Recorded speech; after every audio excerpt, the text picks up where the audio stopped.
Muy buenas tardes con todos ustedes.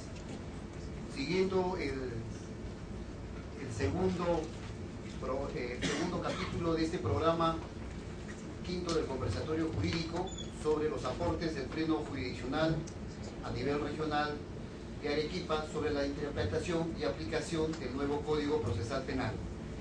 En esta oportunidad, para quizás hacerlo un poco más oral, más participativo, vamos a tener una iniciativa en la cual al final del conversatorio vamos a dar algunos minutos al doctor José Antonio Neira, para que pueda tener algunas experiencias y algunos aportes de lo que se ha podido hacer en Colombia. Entonces, de tal manera se va a dar inicio a la segunda etapa del programa que estamos siguiendo. Con ustedes, el doctor José Antonio Neira, quien va a participar como expositor del tema.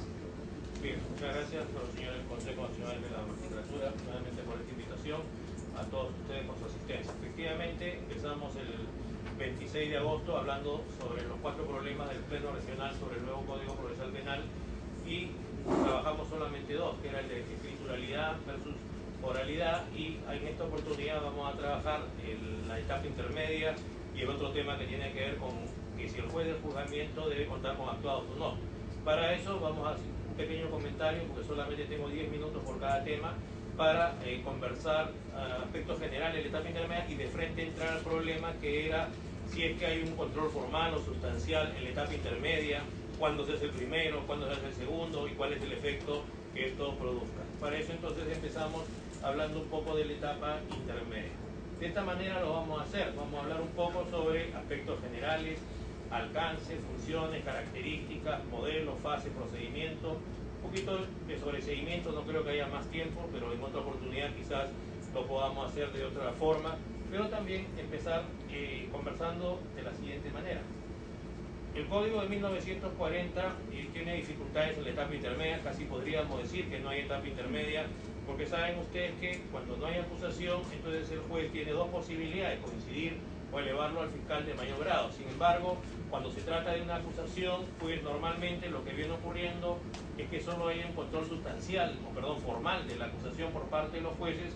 Por lo tanto, si no se cumplen con los requisitos del artículo 225 del Código de Procedimientos Penales, esto es que contenga generales de ley, fundamentos de hecho, de derecho, propuesta de pena, reparación civil, ofrecimiento de pruebas y entrevista del fiscal con el imputado. Si falta algo, entonces se le devuelve al fiscal y él lo completa. Pero no hay un control sustancial.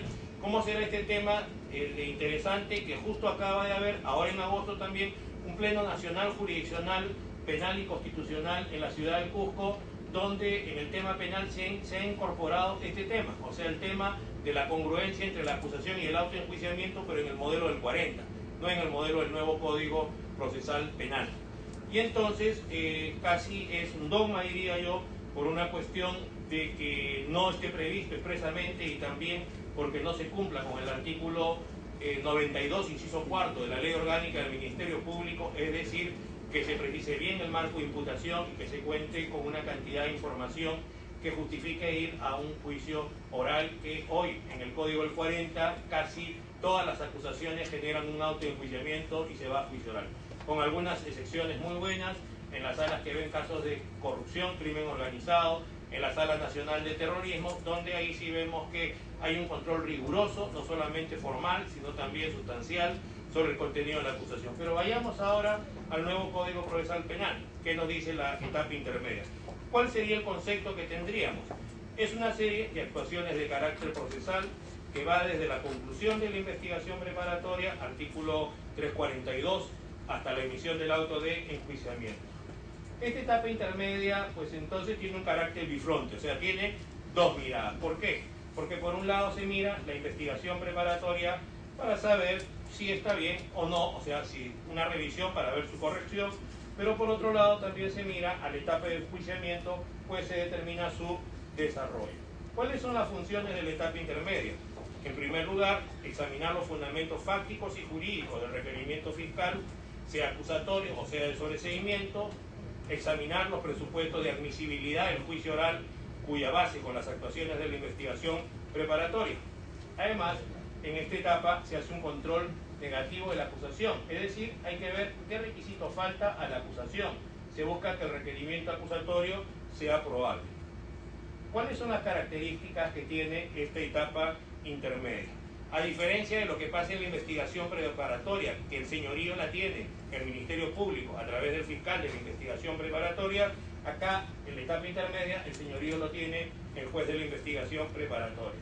Y además rige plenamente el contradictorio, lo que no hay en el modelo del 40, la igualdad de armas, tampoco lo hay, y menos la oralidad, porque la Fiscalía introduce una acusación por escrito sin ninguna posibilidad de contradicción, también por escrito o de manera oral en ese momento o posteriormente. ¿Qué otras características tenemos de la etapa intermedia? Se supone que estamos hablando realmente de una oralidad, ¿no es cierto? Y esa oralidad, como expresión central, se da en la audiencia. Es ahí donde se decide si va a haber juicio oral o no, y es una especie de saneamiento. Por eso decimos nosotros que se da un ingreso limpio y se ve si hay obstáculos o no a la pretensión dentro de este caso. ¿Cuál es el modelo de la etapa intermedia que tenemos en nuestro nuevo Código Procesal Penal?